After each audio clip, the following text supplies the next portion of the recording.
अस्सलाम वालेकुम दोस्तों, उम्मीद है खैरियत से होंगे। ये है थ्री फेस का पैनल। आज हम इसकी रिपेयरिंग सीखेंगे। ये बिल्कुल ओके कर दिया है। अभी हम देखेंगे इसकी वायरिंग कैसे बिखरी हुई थी। ये देखिए, ये जो तारें आपको सामने सिमटी हुई नज़र आ रही है। ये देखिए, पहले इनकी हालत इस तरीके से थी। हम लोगों ने जब पैनल को खोला तो इसमें न्यूट्रल पट्टी की एक वायर जल चुकी थी। ये देखिए, गौर से अगर आप देखेंगे वाज़े तौर पर पता लग रहा होगा। ये टेस्टर की मदद से मैं आपको बताने की कोशिश कर रहा हूँ। ये वायर जल चुकी है। ये वायर जब हमने निकाली तो ये निहायत छोटी वायर है और इसको जॉइंट लगाना निहायत मुश्किल रहता है। तो हम इस्तेमाल करेंगे पे रोल का इस्तेमाल करेंगे। 16 mm का हम पे रोल इस्तेमाल करेंगे, कॉपर का होता है। ये देखिए, वायर आपको कनेक्टर नज़र आ रहा होगा, बिल्कुल जल चुका है। कभी आपके यहाँ भी इस तरीके से प्रॉब्लम हो ऑफिस में तो माहिर टेक्नीशियन से ही काम करवाइए, निहायत अच्छा रहता है। आपके सामने क्या बस्ट हो चुकी है, ये शॉर्ट सर्किट हो के आग भी लग सकती थी।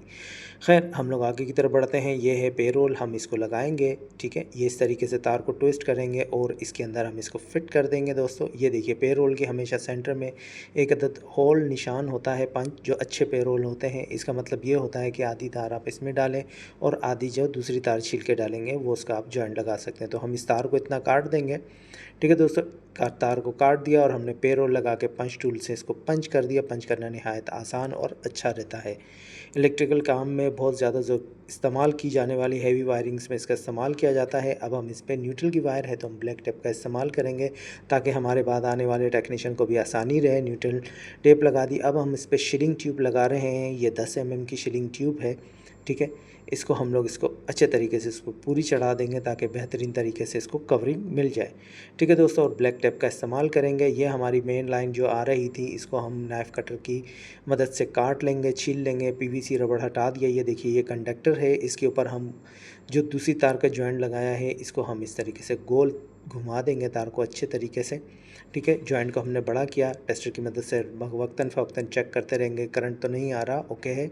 इसके बाद हम लोग ये देखिए, दोनों प्लायर की मदद से हमने टाइट किया। अब हम इलेक्ट्रिकल टेप का इस्तेमाल करेंगे।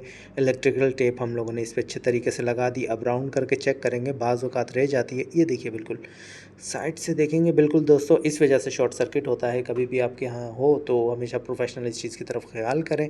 और ये देखिए, हमने अच्छी तरीके से इलेक्ट्रिकल टेप का इस्तेमाल किया और इसको जॉइंट को भरपूर तरीके से मज़बूत से लगा दिया। अब हम इस पे केबल टाई का भी इस्तेमाल करेंगे। ठीक है, ये देखिए, ये जो चीज़ हमारा कंडक्टर न्यूट्रल पट्टी जहाँ से हमारा जल गया था, हम लोगों ने उसको हटा के डायरेक्ट मेन लाइन के साथ अच्छे मज़बूत तरीके से जॉइंट कर दिया। ये देखिए, हम दिखाने की कोशिश करते हैं। ये देखिए, काफ़ी अंदर जॉइंट था तो लगाना बहुत मुश्किल हो रहा था। ये देखिए, हम फिंगर अभी हमने मेन सप्लाई ऑफ़ की हुई है, इसलिए हम बेधड़क होकर काम कर रहे हैं। जब भी आप काम करें तो हमेशा मेन सप्लाई को ऑफ़ करके करें, यह नहायत अच्छा और बेहतरीन रहता है। अब हम इस पे लगा देंगे सारी तारों पे केबल टाई। ये देखिए दोस्तों, इस तरीके से हमने केबल टाई लगा के सब तारों को साइड पे किया। वो केबल टाई प्लास्टिक की होती है, बआसानी लग जाती है। जब खोलने की बारी है तो आप उसको काट के दोबारा नहीं यूज़ कर सकते। ये देखिए, ये हम लोगों ने सारी तारों को साइड पे किया। ठीक है, मेन सप्लाई को ऑफ़ करने के बाद हमेशा इस चीज़ का ख्याल रखें। हमेशा काम इलेक्ट्रिकल का जब भी, ये केबल टाई है हमने जो इस्तेमाल की। ठीक है, ये यहाँ केबल टाई लगी है, यहाँ जो एक्स्ट्रा केबल टाई थी वो हमने प्लायर की मदद से काट दिया। ये देखिए, वायर बेहतरीन तरीके से हम लोगों ने साइड पे समटा दी। उम्मीद है दोस्तों वीडियो अच्छी लगी होगी। अपना ख्याल रखिएगा। अल्लाह हाफ़िज़।